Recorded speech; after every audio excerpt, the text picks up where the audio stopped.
welcome to classroom assessment. This set of slides is going to correspond to class on June 5th, on Monday. And we're actually going to be starting with a new unit on assessment.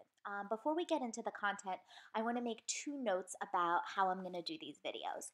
So first, rather than projecting the slides like I normally would in class, I'm going to go through them, but as I ask you to do different kinds of activities, so compare and contrast, or filling in a table, instead of kind of us doing it together as a class, I'm actually going to tell you this may be a point where you want to pause the video, come up with some answers on your own, but then within the video, I'll come up with some answers too, and I'll type them into the slides just like I would if I were taking notes on the slides.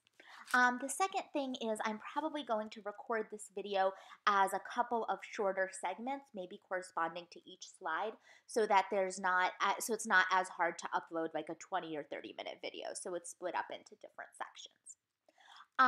That being said, let's talk about assessment. And so assessment is really the last big unit, except motivation, that we're going to be doing in this class. And of course, the culminating assignment in this class is your assessment assignment, which we're going to talk about in class on Tuesday, but is going to ask you to create and analyze an assessment of your own. So just to position assessment relative to everything else that we've been talking about in this class, assessment is kind of, we can call the cognitivist problem. What does that mean? So we've talked all along, so we started with IP theory, and last week we started talking about higher order thinking skills, things like problem solving or critical thinking, but both IP theory and memory, the low level, and higher order thinking are both cognitivist processes, right? They're both cognitivist understandings of learning. And what that means is learning happens in students' heads. And the problem with that is, of course, I can't kind of open up your head and take out your brain and stick it on a scale and say, oh, okay, George has 10 points of critical thinking and Jeremy has 15 points of critical thinking. And so a challenge for us when we think about cognitivist approaches to learning is thinking about what's happening in students' heads. So do I as a teacher know that students have learned something if I'm adopting a cognitivist approach, so if it's in their heads? And so that's really the question that assessment takes up. How do we figure out what students have learned if the learning is in their head? And so today we're going to really have two goals. And the first is that we're going to really define what assessment is and understand its purpose. And then we're going to compare and contrast different types of assessments in this set of slides. But what really we're going to be talking about throughout this whole week is, how do you assess learning? How do you figure out what students know if that information is in their heads? And so just as an introductory step, let's start by talking about what the purpose of assessment is. And so this may be the first place where you may want to pause the video and for yourself identify three different purposes of assessment. Why we would gather information on student learning. And I'll just talk about some right here. So really basically, assessment is used to measure what students know. And so what that means is it's used as an indicator for learning. So for example, if I'm a principal and I'm hiring you to teach in my school, I can look at your transcript and say, oh look, you got an A in reading methods. So I would expect you to know quite a bit about reading methods. So the first is just to judge what students know. But we can break that down further. So we can also think about assessment as supporting progress monitoring. So I can think about, how do students progress within a year, right? So from September all the way to May, what have students learned throughout the year? We also use assessment to communicate about learning. So a lot of times I'll use an assessment to talk to parents about how their child is doing, or I'll use assessment to talk to the principal about how different students are doing. I also use assessment as a pretty direct corollary to instruction. So it helps me with planning when I think about what I want to cover, what I want to reteach, when I want to evaluate how effective my lesson was. I also use assessment not just on the individual level, but to compare students to one another, right? So I can compare students within a class. I can compare different demographic groups. So how are boys versus girls doing in my class? I can compare students within one class to students in another class, or even compare students across schools or across states. And finally, assessment also serves to communicate progress to students and to allow students to self-evaluate their performance. So thinking about grades that you receive, if you get an A versus a D on a test, that communicates different things to you about your learning. And so assessment supports that self-evaluation. We can also talk about assessment as predictive, so helping me know kind of how students will do in future units. And again, so there's many other purposes, but these are the range of things that we use assessment for. And as you can see, it's pretty critical in the classroom. And so through this slide, I've been using three words kind of interchangeably. And those are assessment, measurement, and evaluation. But really, and there's a typo here that's going to annoy me, but really, we need to clarify the difference between each of these three terms. And so again, this may be a time to pause the video and for yourself colloquially decide, what do we mean when we say assessment? What do we mean when we say measurement? What do we mean when we say evaluation? What do those different words connote to you? So pause here, write that out, and now let's talk about these definitions. So assessment is kind of the broadest umbrella term, and what we mean by assessment is any kind of data on student learning. And we can separate that out into measurement and evaluation. And so when you think about measurement, you kind of think of something like a yardstick or a tape measure, right? And that makes sense because the way that we define measurement is a quantity or a number, quantitative value, associated with some quality. What do we mean by that? When we're talking about measurement, we can take some unknown quality, right? How good you are at addition, how good you are as a reader. And we take that very qualitative thing, saying you're a good reader or you're a bad reader, and we assign a quantitative value to it. And when I say quantitative value, I mean a number. So instead of saying, you read at, you're a very good reader, when I'm talking about measurement, I say on this list of 20 words, you read 8 out of 20 correctly, or you read 18 out of 20 correctly. So measurement is assigning a number or a quantitative value to some quality. And we can contrast that with an evaluation. And when you think evaluation, think judgment, which is making a qualitative judgment of student performance.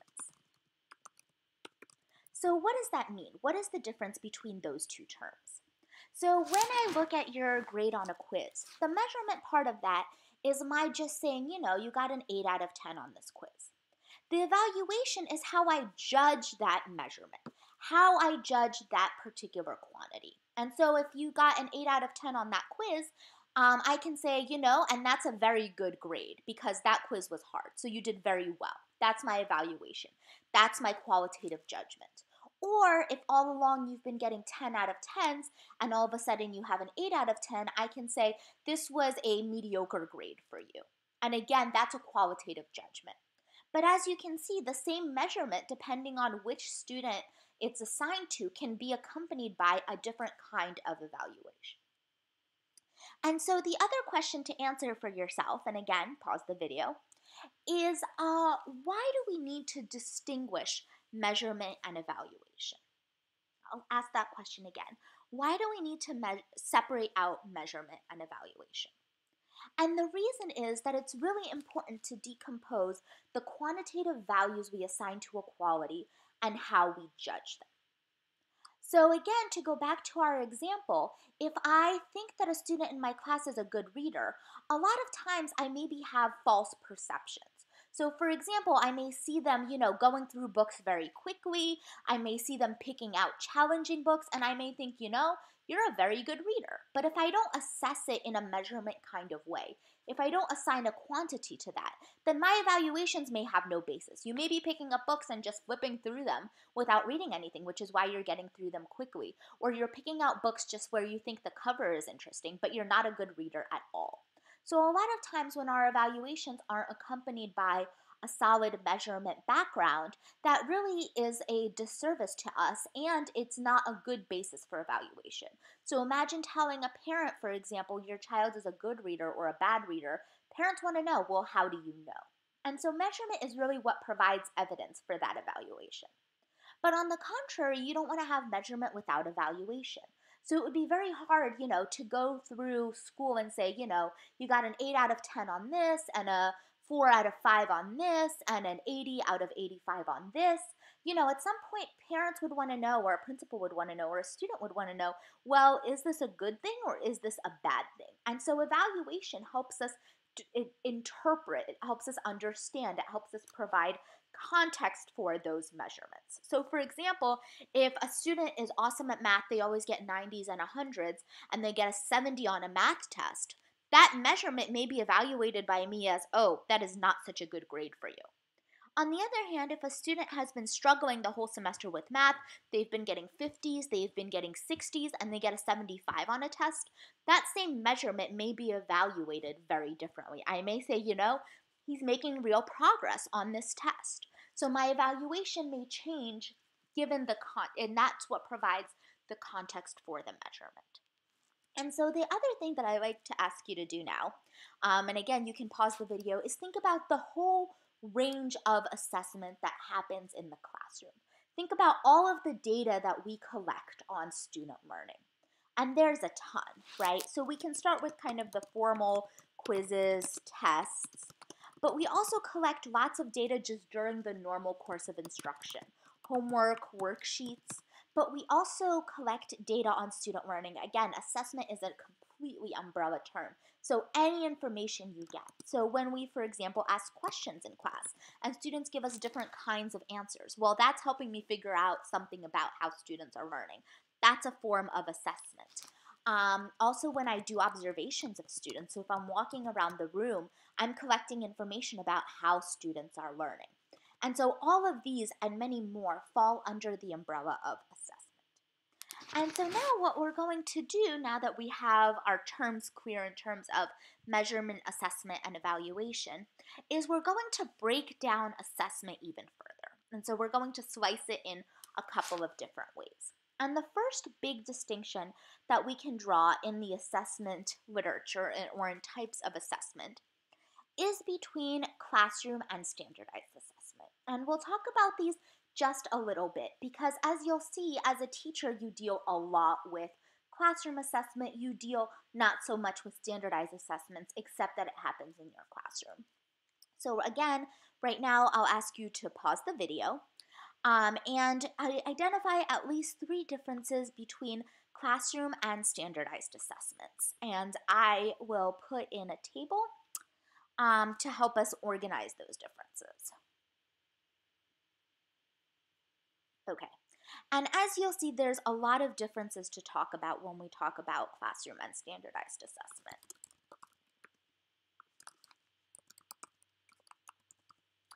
And so let's start at the top. Oh, spell check that. Broadly speaking, classroom and standardized assessments differ in the degree of control that teachers exert over those types of assessments. So when you're a teacher, teachers are the ones who write classroom assessment. So classroom assessments are teacher written. So you can take them from a book and modify them. You can write them yourself. You can take them from the internet and modify them. But the teacher has a lot of control over the specific items that go on a test. On a standardized assessment, those are centrally written items. And when I mean centrally written, what I mean is items that are written by some central governing body for the standardized assessment. So a lot of times that will be the State Board of Education, or the state school district will contract out with an assessment company. So something like ETS or something like that. And so just to give you an example of classroom and standardized assessment. So a classroom assessment would be something like a normal unit test in the classroom. Whereas a standardized assessment would be something like the SAT or the ACT or the I-STEP. And so there's first a difference in who's writing it. So is the teacher writing it, or is some central entity written? There's also a difference in administration, which is kind of where this standardized assessment comes from. So within classroom assessment, there is loose standards for administration. Whereas in a standardized assessment, there is a very standardized and rigid administration. What does that mean? When we're talking about classroom assessment, a test you're giving in your room, you decide how it's administered. And so maybe you tell kids to put their books away, but you can make it open book, open note if you want to. You can have kids type, you can have kids write, you can change up the format, you can have them work with a partner for part of the test. Standardized assessments are administered under very strict circumstances. What that means is a lot of times students have to go to another room.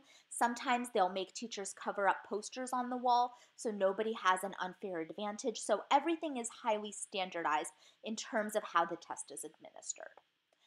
There's other distinction between classroom and standardized assessment is in the scoring. So classroom assessment is teacher scored. What that means is you do the grading, and so it's absolutely up to your discretion whether you want to assign more points or less points for something, if you want to give them partial credit or not. Whereas standardized assessments are centrally scored. They are scored in a single unified fashion. And a lot of times, you as a teacher don't have any control over scoring them at all. What typically happens is students take it, you send off the test, the results come back a little while later, and they are scored for you, both in terms of the measurement and in terms of the evaluation. So students are given some kind of normative score, and students are given some kind of normative score, and the evaluation is made for you too. So students are determined to be basic or below basic or proficient on a particular test. So fundamentally, when we're talking about classroom versus standardized assessment, we're talking about the difference between high teacher control in classroom assessment. So teacher control over how the test is written, how it's administered, how it's scored, versus no teacher control on the standardized end. They also differ in terms of how closely they mirror the content in the classroom. So oftentimes, as you may expect, classroom assessment tends to be content-based. So what that means is something like a unit test. I'm providing you specific instruction, specific content, and I'm then assessing you on it. And along with that, I may be also assessing your skills. So do you know how to make a timeline, or do you know how to make a bar graph? But it's, again, very closely mirroring classroom discussion or classroom instruction. Standardized assessments are purposefully designed to be agnostic of content. What does that mean? So think about something like the I-STEP, or I don't want to use AP as an example because the AP has a very strictly dictated curriculum, but something like the SAT. So they don't focus on content at all, they focus on skills. What does that mean? So if I'm thinking about something like the SAT, and students all over the country are going to be taking the SATs as a test, I can't base it on any particular book that you were taught in class. So sure, your high school teacher may give you a test on The Great Gatsby if that's what you read, and another teacher may give a test on The Grapes of Wrath if that's what your class read. But when we're talking about standardized assessment, I can't assume that students all had the same instruction. So I can't ask specifically about The Great Gatsby or The Grapes of Wrath. I can't ask about content. All I can do on standardized assessments is assess skills. So I can say, okay, can you find the main idea in a paragraph? Or can you identify key vocabulary? So I can assess different skills, but I can't really assess content. The other big difference in terms of the content of the test is classroom assessments typically have a variety of item types. So they'll have some multiple choice, and they'll have some essays, and they'll have some matching and some true false, and maybe some you can draw different kinds of diagrams, lots and lots of different kinds of items. Standardized assessments typically only have multiple choice because they have to be scored centrally, because everybody has to be scored the same way, and we're collecting data from many, many, many more people. And we'll get to that as a contrast in a minute. So a lot of times it's multiple choice. Sometimes standardized assessments will have a writing section, but oftentimes that's not part of the core score that you receive. So there's no variety of item types when we're talking about standardized assessments. I have to insert 2 more rows. Another contrast that's really important to think about, and I implied it, is kind of what are the benefits of standardized tests? Why do we administer them? So classroom assessments are administered at the classroom level. And so what that means is I can draw conclusions about the 30 students in my class. and I can compare them to each other. And if I have another section and they get the same test, I can compare them to the section. But that's about all I can do with classroom assessment. I can only measure learning at the classroom level. The reason that we have standardized assessments is because we can make robust comparisons. And what that means is, going back to the standardized piece, because the assessment is written in the same way and administered in the same way and scored in the same way, I can make comparisons at the school, state, and national level. And in fact, the international level. So something like the PISA or the TIMSS, which are international math exams, or the PISA is the kind of social studies component to the TIMSS, which is math. I can make even national or international comparisons. So I can say, how do students in China do relative to students in Spain? And so standardized assessments allow me to make a lot of really robust comparisons at the school, state, and national level. And it allows me to what's called norm my students. So I can say, okay, how are my third graders doing relative to all of the other third graders in the country? And that's something that I'm never able to do with classroom assessment. And that's why we have standardized assessments, to allow for that kind of comparison. And the last contrast that I want to talk about is classroom assessment versus standardized assessment has been talked about as, well, standardized assessment in particular has been talked about as high stakes. And we can talk about what that means. So classroom assessments tend to be fairly low pressure. So, you can get a bad grade on a test and that's okay. We consider them to be low stakes. They don't matter for much except for your grade in the class. We can talk about standardized assessments as pretty high stakes. And by high stakes, I mean high importance. And we can talk about that at the student level. So for example, the SATs are a pretty high stakes test for students. They play a pretty big part in high school and college admission. But even something like the I-STEP is very high stakes for schools and for teachers, because no longer, but under, for example, No Child Left Behind, how your school performed on standardized assessments, because they allow us to do these comparisons, was very closely tied to how much funding your school received. So it was a very high stakes decision for your teachers and your principals, because that dictated how much resources tests would have. People talk about this, it's never actually been successfully performed, but you can also use standardized tests to evaluate teachers. So you can look at where students would grow if they were in one class versus another class. And that becomes very high stakes for teachers because, for example, your compensation, so how much money you get paid, could be tied to your students' performance on standardized assessments. And so the first big distinction that we want to draw is between classroom and standardized assessments. And they, generally speaking, differ in the degree of teacher control, the extent to which they are high stakes, and how they are assessing content. And so the rest of our discussion about assessment is going to be focused on classroom rather than standardized assessment. And the reason for that is, just like we said, as a teacher, you have a lot of control over classroom assessment. And that's going to be what you're doing for the bulk of your teaching career. And so I'm going to stop the video right here. This will be video 1, and we'll continue with talking about forms of classroom assessment in the next video.